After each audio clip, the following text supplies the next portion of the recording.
su palabra. Gracias por este tiempo también, donde, como siempre digo, nos sentamos a la mesa para alimentarnos a través de su palabra. Y estamos estudiando el libro de Hechos. Voy a invitarles que busquen en sus Biblias el libro de Hechos.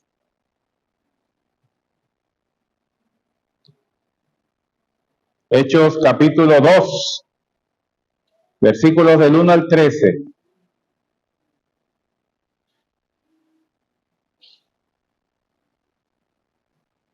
Hechos capítulo 2, versículos del 1 al 13. ¿Lo tienen? Dice la palabra de Dios de la siguiente manera: cuando llegó el día de Pentecostés, estaban todos unánimes juntos, y de repente vino del cielo un estruendo como de un viento recio que soplaba, el cual llenó toda la casa donde estaban sentados, y se les aparecieron lenguas repartidas como de fuego, asentándose sobre cada uno de ellos. Y fueron todos llenos del Espíritu Santo y comenzaron a hablar en otras lenguas según el Espíritu les daba que hablase. Moraban entonces en Jerusalén judíos, varones piadosos de todas las naciones bajo el cielo. Y hecho este estruendo, se juntó la multitud y estaban confusos, porque cada uno les oía hablar en su propia lengua. Y estaban atónitos y maravillados, diciendo: mirad, ¿no son galileos todos estos que hablan? ¿Cómo pues les oímos nosotros hablar cada uno en nuestra lengua en la que hemos nacido?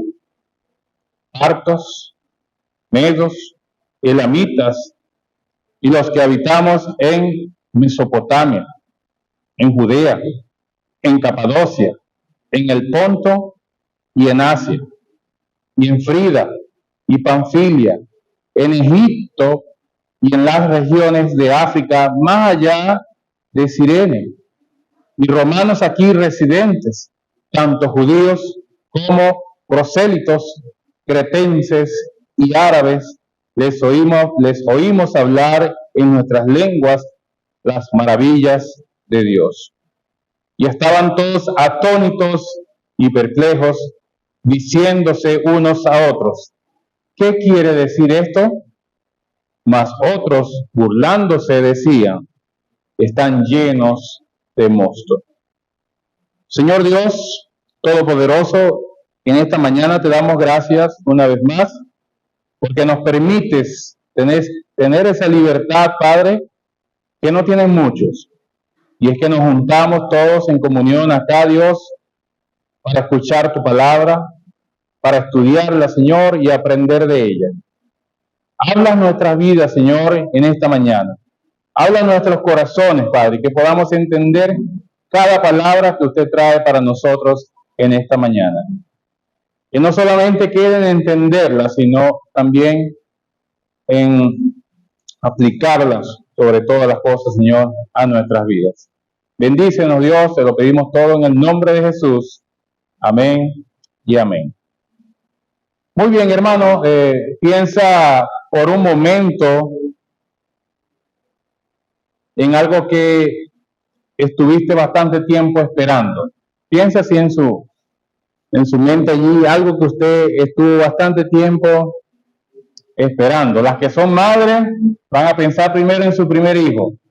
Hoy, el Día de las Madres, ¿sí? Van a pensar: oye, cuando tuve mi primer hijo, con ese deseo y ese anhelo, esperando al primogénito. Quizás también cuando alguien está esperando que le llegue el pasaporte, o alguien que va a viajar, esa experiencia de viajar por primera vez, o algún trabajo, esperando algún trabajo y te dan una fecha, o no te dan fecha y estás nervioso allí esperando sobre esto. Entonces, podemos ver, hermano, que durante el ministerio de Jesús, al pueblo se le prometió algo especial. Se les prometió que el Espíritu de Dios sería sobre cada uno de ellos de una manera única y poderosa. Al igual que nosotros, mientras esperamos algo, ellos también estaban impacientes. Ellos no sabían cuándo era el momento, ¿verdad? Entonces, en este pasaje de hoy, hermanos, aprendemos cómo se cumplió entonces finalmente esa promesa que en el capítulo anterior, en el capítulo 1, se había estudiado.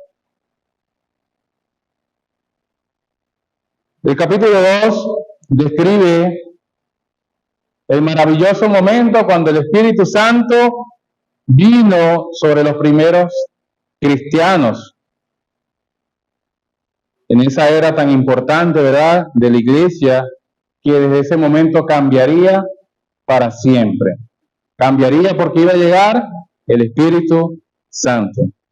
Entonces vamos a hacer un pequeño repaso de lo que fue. Agua, por favor. Sí, por favor. Un pequeño repaso de lo que fue el capítulo 1. En Hechos 1, Jesús se apareció a sus seguidores, ¿verdad?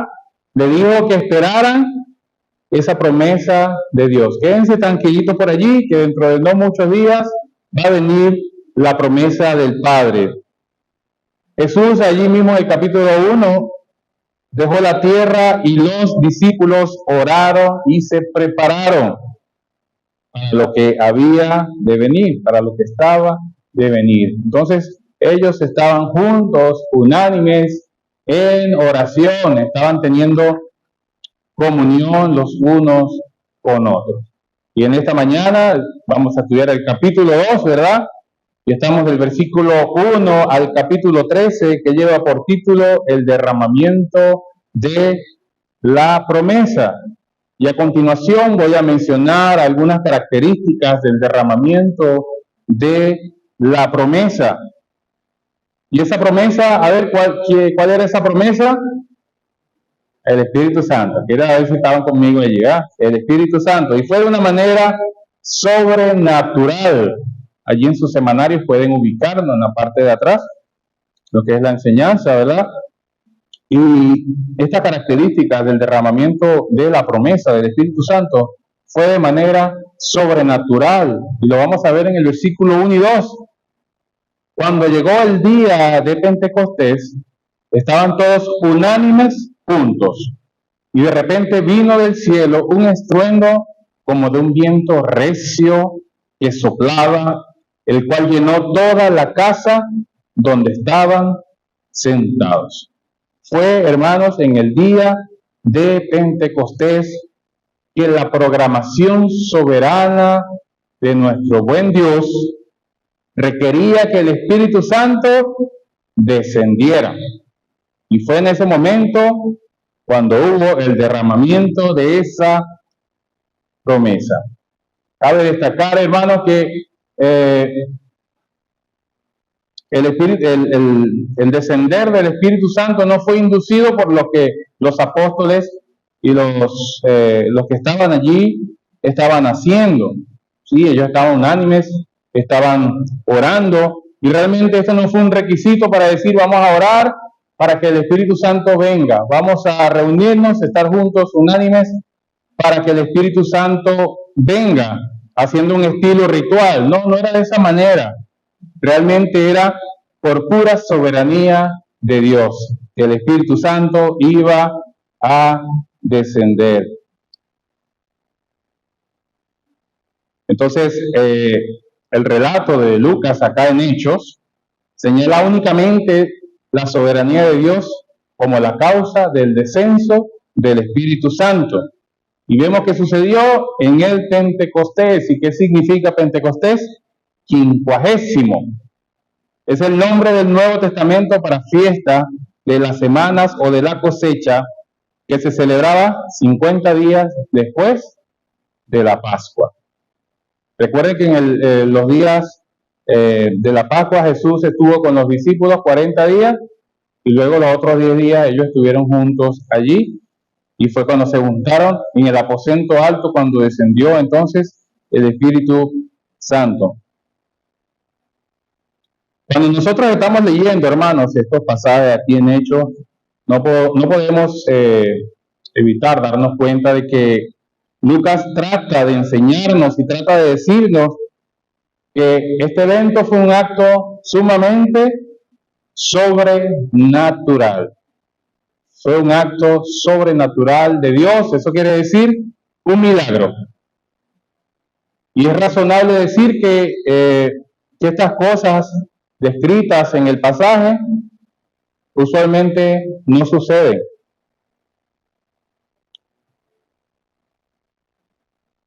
Lucas describe estos pasajes en el versículo 2. El uso de Lucas de la frase de repente, ¿verdad? De repente, dice allí, cuando llegó el día de Pentecostés, estaban todos unánimes juntos y de repente, ahí hay un factor sorpresa. Resalta entonces ese factor, aunque los creyentes sabían, ¿verdad?, de la venida del Espíritu Santo porque ya había sido avisada, ellos habían sido avisados por Dios que esperaban que iba a llegar la promesa del Padre. Aunque ellos sabían que esa venida del Espíritu era inminente, no obstante, ellos fueron tomados por sorpresa. Lo mismo se aplicará cuando el Señor regrese por su iglesia. Nosotros estamos viendo y sabemos que Él vendrá, amén. Sabemos que Él viene y que hay cosas que están sucediendo que nos indican que Él viene, pero no sabemos cuándo. Asimismo sucederá, nos va a tomar el factor sorpresa. Así que nosotros debemos estar como estaban los discípulos en aquel tiempo, orando, unánimes y preparados porque el Señor va a venir pronto. Amén. Él vendrá de manera inesperada. Lucas dice que se escuchó un sonido como el del viento fuerte, un viento fuerte y violento. ¿Usted se imagina que usted está dentro de su casa y de repente escucha, como decimos nosotros criollamente, una ventolera dentro de la casa y un ruido fuerte? Usted pega un brinco, si usted está sentado como estaban ellos allí, usted enseguida se levanta. No se va a quedar sentado ahí tranquilito. Usted se levanta de un brinco sorprendido por el factor sorpresa. Entonces, ese sonido que ellos experimentaron dentro de la casa, ¿verdad?, ocupó toda la casa. Ese sonido probablemente fue abrumador e inspirador. Y puedo decir también que los que estaban allí reunidos sabían y reconocían que ese sonido no era natural. Alguien sabe que si está dentro de una casa, obviamente la naturaleza ahí adentro no va a sonar el viento ahí adentro. En ese tiempo no existían los ventiladores, a menos que, imagínense, un viento, una cuestión fuerte ahí dentro de la casa. Usted sabe que eso no es natural, que eso era solamente obra de Dios, fue algo sobrenatural, un milagro. Y es que los milagros son atribuidos únicamente ¿a quién? A Dios. Un milagro, en el sentido más completo, es un acontecimiento de la providencia de Dios, en el que el resultado va más allá de lo que las propiedades naturales de las cosas creadas implicadas podrían haber producido. La actividad sobrenatural de Dios se encuentra totalmente fuera del alcance de los seres humanos. Y es que nosotros podemos ver en toda la Biblia cómo hay un milagro desde Génesis hasta Apocalipsis. Podemos ver el milagro de la creación. Podemos ver el milagro de Dios dando rescate al pueblo de Israel que estaba esclavizado por Egipto. Y podemos ver también el milagro de la encarnación de su Hijo Cristo, el ministerio que ocupó el Señor, su muerte, su resurrección, su ascensión y su regreso final para llevarnos a todos con Él. Entonces vemos una gran cantidad de milagros que sucedieron allí, ¿verdad? Y es que el capítulo 2, versículo 1 y 2, menciona esto de una manera sobrenatural, algo providenciado únicamente por Dios. Y en la actualidad nosotros, hermanos, hemos gozado del beneficio que dan los milagros del Señor. Y usted va a decir, ¿y de qué manera? ¿Y cómo es eso? ¿Qué dice Efesios 2:8? Porque por gracia soy salvo por medio de la fe, y esto no de vosotros, pues es don de Dios. La salvación, hermano, no es algo que nos pertenece a nosotros, que nosotros somos dueños de la salvación, que nosotros podemos hacer muchas cosas para intentar tener la salvación, pero la salvación viene de parte de Dios, no del ser humano, no del pecador. La salvación viene únicamente de Dios. Nosotros podemos hacer lo que sea, nosotros podemos ser buenas personas, que no es malo. Nosotros podemos darle comida a los pobres, que tampoco es malo. Nosotros podemos ayudar y visitar a las viudas, a los enfermos, las cárceles, que no es malo tampoco. Pero cada una de esas cosas que usted hace para humanamente, ¿verdad?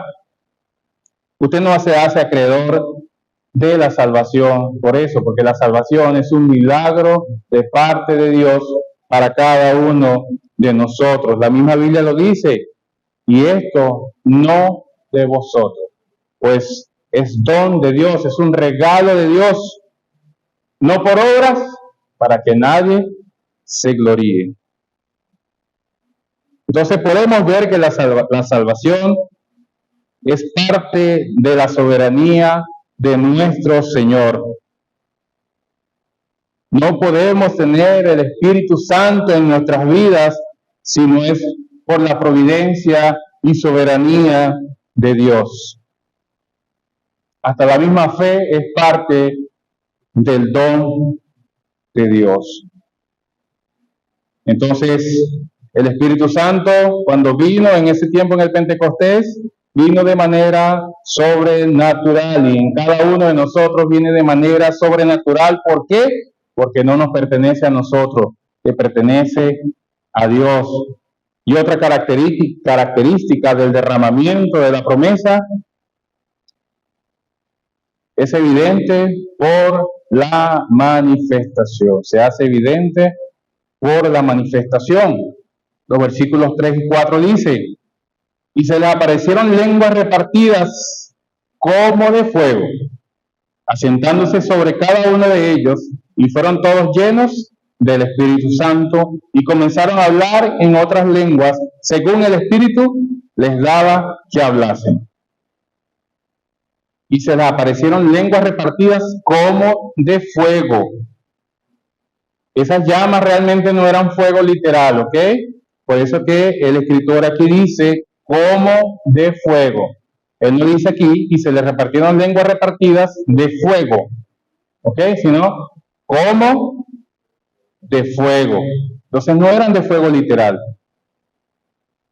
Se deduce, bueno, por el uso de la palabra aquí, como de. Y algunas personas han tratado de vincular el fuego allí en este versículo con Mateo 3:11, que dice: yo a la verdad os bautizo, eso lo dijo Juan el Bautista, yo a la verdad os bautizo en agua para arrepentimiento, pero el que viene tras mí, cuyo calzado yo no soy digno de llevar, eso quiere decir Cristo, es más poderoso que yo. Él os bautizará en Espíritu Santo y fuego. Entonces algunas personas quieren vincular esas lenguas que salieron allí repartidas como de fuego, lo quieren vincular con Mateo 3:11. Sin embargo, como señala el contexto de este pasaje, el fuego que se presenta allí en Mateo 3:11 es el fuego del juicio eterno. Así que tenga cuidado, hermano, cuando usted diga: Señor, bautízame con fuego, porque es fuego verdadero, fuego de juicio. Que las lenguas se asentaran sobre cada uno de ellos muestra que todos los que estaban presentes recibieron el Espíritu Santo en ese momento.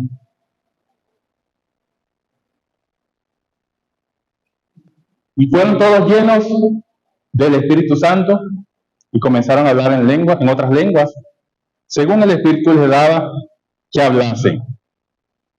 El pasaje aquí, hermanos, de ser lleno del Espíritu Santo, esto debemos de distinguirlo con ser bautizados con el Espíritu. El apóstol Pablo define con gran detalle el bautismo con el Espíritu como esa acción de Cristo por la cual coloca al creyente dentro de su cuerpo. Cuando nosotros recibimos a Cristo como Salvador personal, cuando reconocemos que cuando reconocemos nuestra condición, reconocemos que somos pecadores y que necesitamos de Él, ¿verdad?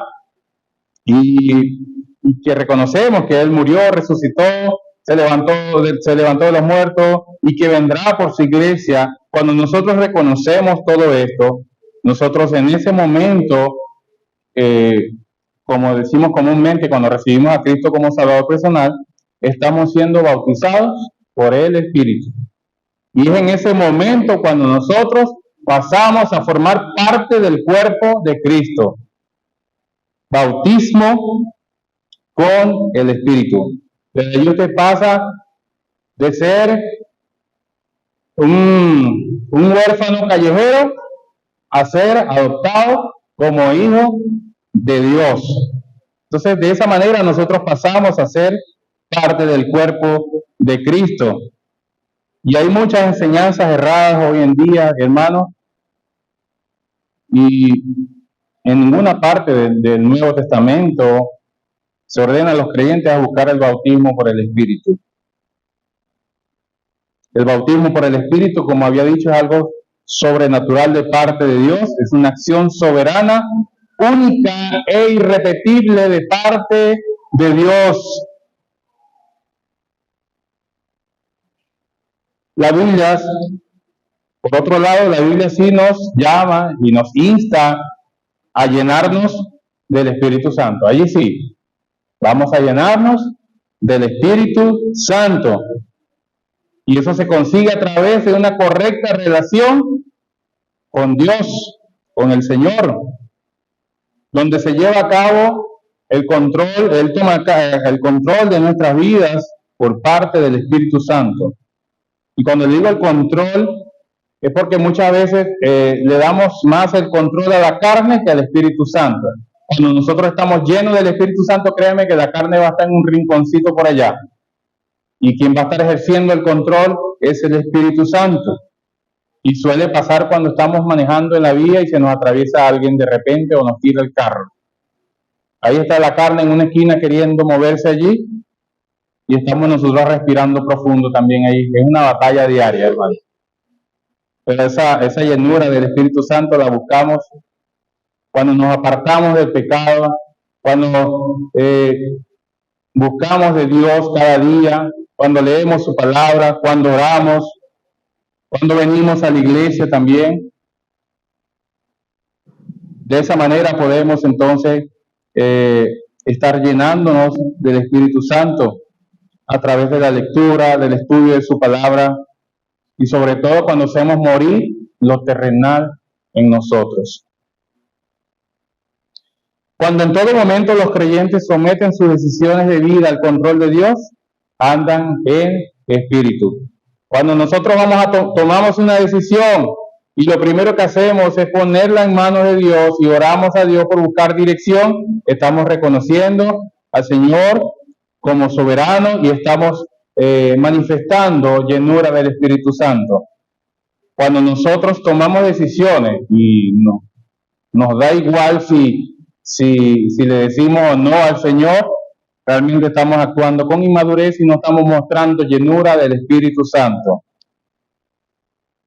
Ser llenos del Espíritu Santo, hermanos, es una experiencia que debe ser continua. No es que usted se va a llenar del Espíritu Santo una sola vez y ya. No, es algo continuo. Porque ¿cómo sería nuestra reacción ante una injusticia si no estamos llenos del Espíritu Santo? Por lo menos cuando estamos manejando por allí. ¿Cómo sería nuestra reacción si no estamos llenos del Espíritu Santo?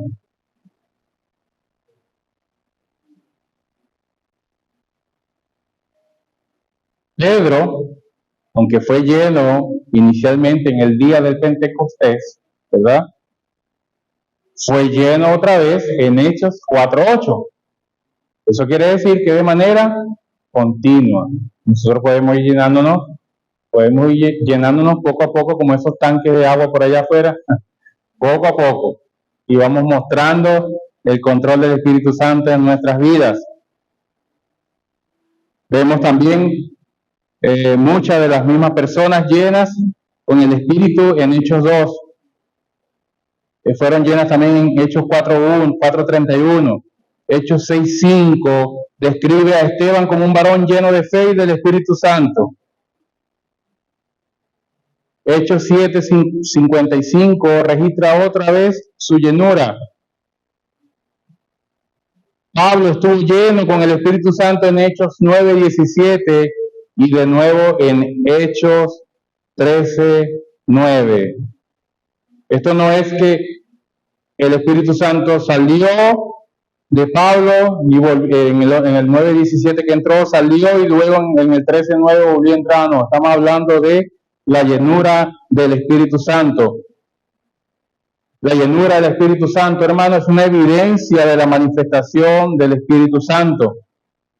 Fue una obra uniforme y soberana de Dios, colectivamente todos los presentes allí en Hechos 2.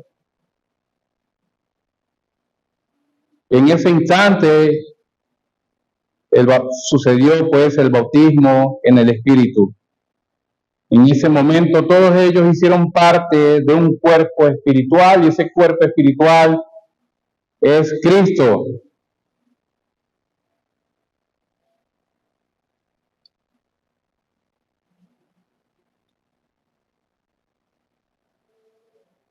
Hermanos, cuando nosotros hemos sido bautizados por el Espíritu Santo,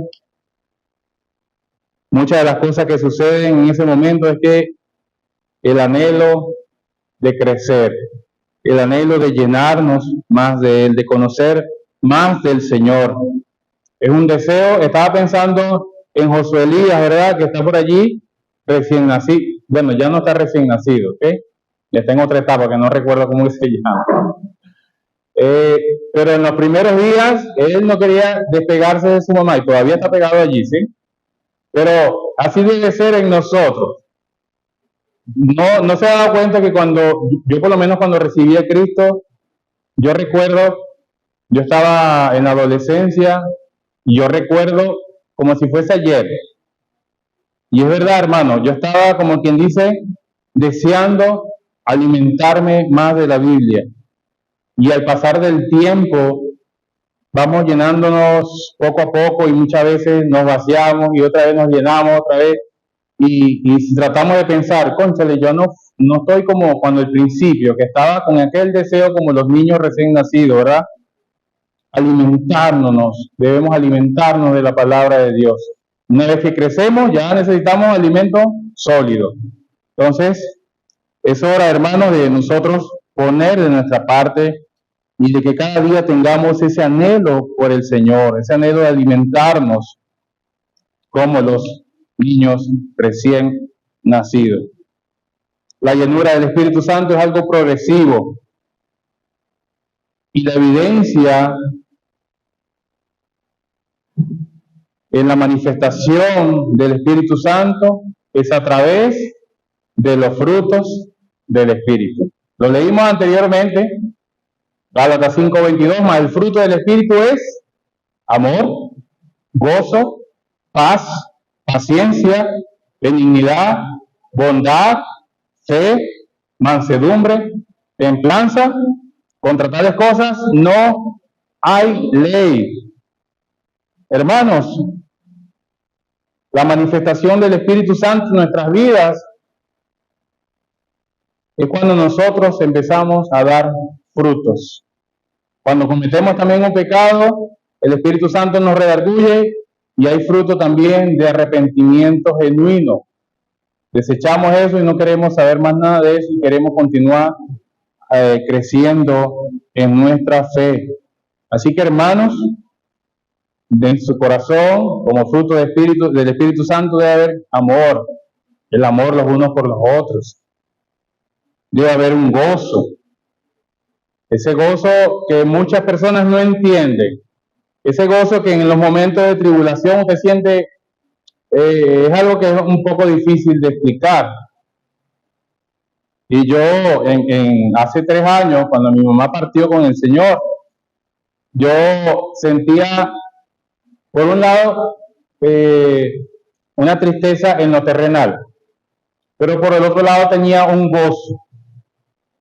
Gozo porque yo sabía, tenía la convicción de que tengo esperanza de que eso no iba a quedar hasta allí, sino que iba a haber un después donde yo vería a mi mamá nuevamente. Entonces, el gozo muchas veces es difícil de explicarlo a alguien que no es creyente, realmente no va a saber lo que significa el gozo. Que en medio de las situaciones difíciles, en medio de las pruebas, usted esté tranquilo y confiado en el Señor porque usted no está solo. Otro fruto es paz. Otro fruto es paciencia, benignidad, bondad, fe, mansedumbre, ay Señor, templanza. Cuando nosotros, hermanos, hacemos una buena siembra y estamos pendientes de cuidar ese terreno, siempre vamos a esperar que germine, y si cuidamos la planta de que no sea contaminada con alguna bacteria, con alguna cuestión dañina, siempre vamos a esperar buenos frutos. Y nosotros damos esa evidencia a través del Espíritu Santo. Otra característica, hermanos, observada aquí en el texto, es que el derramamiento de la promesa en aquel tiempo causó impactos. Versículos del 5 al 13. Dice: moraban entonces en Jerusalén judíos, varones piadosos de todas las naciones bajo el cielo. Y hecho este estruendo, eso llamó mucho la atención, ¿verdad? Ese estruendo que hubo allí, que muchos lo escucharon. Se juntó la multitud y estaban todos confusos allí, porque cada uno les oía hablar en su propia lengua, y estaban atónitos y maravillados diciendo: mirad, ¿no son galileos todos estos que hablan? ¿Cómo pues les oímos nosotros hablar cada uno en nuestra lengua en la que hemos nacido? Partos, medos, elamitas y los que habitamos en Mesopotamia, en Judea, en Capadocia, en el Ponto y en Asia, en Frigia y Panfilia, en Egipto y en las regiones de África, más allá de Cirene, y romanos aquí residentes, tanto judíos como prosélitos, cretenses y árabes, les oímos hablar en nuestras lenguas las maravillas de Dios. Y estaban todos atónitos y perplejos, diciendo unos a otros: ¿qué quiere decir esto? Mas a otros, burlándose, decían: están llenos de mosto. Entonces, el derramamiento de la promesa en aquel tiempo, hermanos, cuando sucedió, causó impacto en los que estaban allí presentes. Pentecostés era una de las 3 fiestas principales del calendario judío y se esperaba que la celebraran todos los varones hebreos en Jerusalén. En consecuencia, moraban entonces en Jerusalén judíos en la época del Pentecostés, varones piadosos de todas las naciones bajo el cielo. Los que se tomaron la molestia de hacer el peregrinaje eran evidentemente varones piadosos. La frase de todas las naciones bajo el cielo es una expresión idiomática que significa de muchas tierras, o de todas las naciones a donde se habían dispersado los judíos. Cuando oyeron entonces el estruendo del viento que soplaba,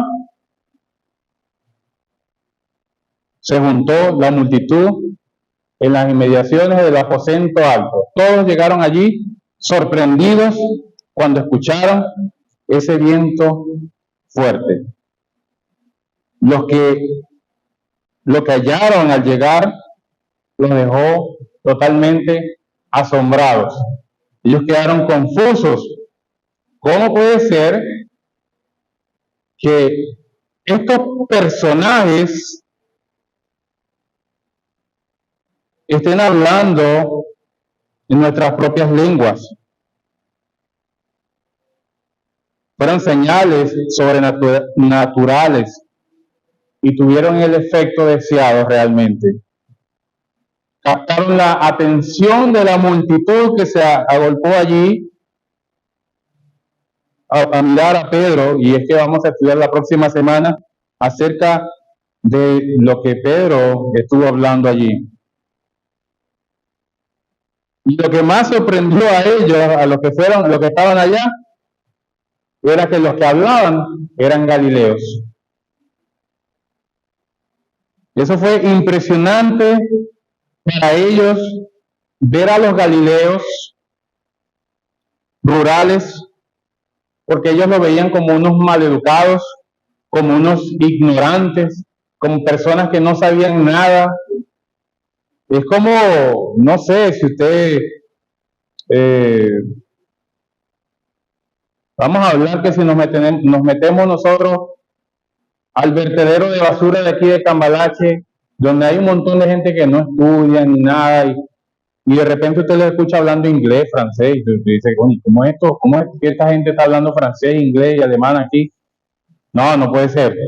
Ellos no estudian, no se prepararon, los que están trabajando en ese lugar de malas condiciones. Entonces, tenían ese concepto de los galileos. Son unos locos, ¿qué van a estar sabiendo ellos? Pero eso era algo que los impresionó, y es algo que solamente el Espíritu Santo logró hacer que ellos hablaran en lenguas no angelicales, lenguas humanas, y hablaban de las maravillas de Dios, hablaban de las maravillas del ministerio de Cristo, hablaron de su ministerio, de los milagros que hizo, de su muerte, de su resurrección, de su ascensión, que iba a venir pronto. Hermanos, se predicó el evangelio para todos los que estaban allí, que quizás tenían otros idiomas, y todos se entendían. Y era, ¿cómo es posible que esto sucediera? Y esto fue una evidencia milagrosa de parte de Dios, de que ellos empezaran a hablar en lenguas. Y de esa manera pudieron entender el evangelio. Del 5 al 12, ya lo leímos ya, ¿verdad? Pero del 5 al 12 vamos a encontrar esos impactos positivos, del 5 al 12. ¿Por qué positivo? Porque supuestamente los galileos son ignorantes, y cómo es que ellos van a hablar tantas lenguas así, y todos ellos quedaron asombrados. ¿Cómo le oímos hablar nosotros en nuestra propia lengua, en la que hemos nacido? Esa es una comunicación sobrenatural, un milagro de Dios que trataba de llevar el evangelio a humanos en sus lenguajes conocidos y desconocidos para quienes lo hablaban. Ahí había partos, medos, elamitas, esa larga lista que usted ve allí, de Mesopotamia, Judea, Capadocia, en el Ponto, en Asia, Frigia, Panfilia, en Egipto, en las regiones de África, más allá de Cirene, y romanos aquí residentes, judíos como prosélitos, cretenses, árabes. Imagínense la cantidad de personas que recorrían de todas las naciones y llegaban a ese lugar para participar de lo que era la Pascua y las fiestas que se celebraban en ese tiempo. Como siempre ocurre, cuando presentamos la verdad de Dios, algunos en la multitud Muchos la aceptan, muchos son convertidos por el Señor, muchos quedan sorprendidos con el Evangelio, que son tratados directamente por el Espíritu Santo en sus vidas, y también causa impactos negativos. Y eso lo leemos en el versículo 13. Pero yo quiero, antes de entrar en el versículo 13, yo quiero hacerle una pregunta a ustedes, hermanos. ¿De qué manera impactas con tu vida a los demás en esta sociedad? ¿De qué manera impactas con tu vida, verdad? En tu casa, en tu trabajo, en la calle, en el vecindario, en tu escuela, universidad, inclusive en este lugar aquí. ¿De qué manera te impacta su hermano en Cristo? ¿Será que muestras realmente que has sido transformado por el Espíritu Santo? Hermanos, si somos llenos del Espíritu Santo, vamos a causar impactos positivos, al igual que negativos. Y nos llamarán locos, así como en el versículo 13, que dice: mas otros, burlándose, decían, están llenos de mosto. Están llenos de mosto. Y eso sucedió también más atrás, ¿verdad? Con los fariseos, cuando ellos oyeron las declaraciones de Jesús, cuando ellos vieron las afirmaciones y los milagros que confirmaban pues la deidad de Cristo. ¿Y qué decían los fariseos? Este es el diablo. Eso era lo que decían ellos. Estos burladores rechazaron la evidencia de que se trataba de una obra de Dios. En su lugar, propusieron una hipótesis bastante tonta, una hipótesis bastante ridícula, diciendo que los apóstoles estaban llenos de mosto. Mosto es el contenido de la uva, sí, con el vino, y ellos decían: estos locos lo que están es borrachos. ¿Dónde usted ha visto un borracho hablar varios idiomas? El borracho no se le entiende ni el idioma del que está hablando él, ni el idioma materno de él se le entiende cuando habla. ¿Usted cree que un borracho va a hablar de manera lúcida? Ellos usaron realmente esa expresión para atacar a los hermanos en ese momento, para atacar la obra del Espíritu Santo. No obstante, ninguna cantidad de oposición podría detener la obra de Dios que comenzó en el Pentecostés. Allá afuera pueden decir de todo acerca de nosotros, pero nosotros debemos de seguir llevando el Evangelio a toda criatura.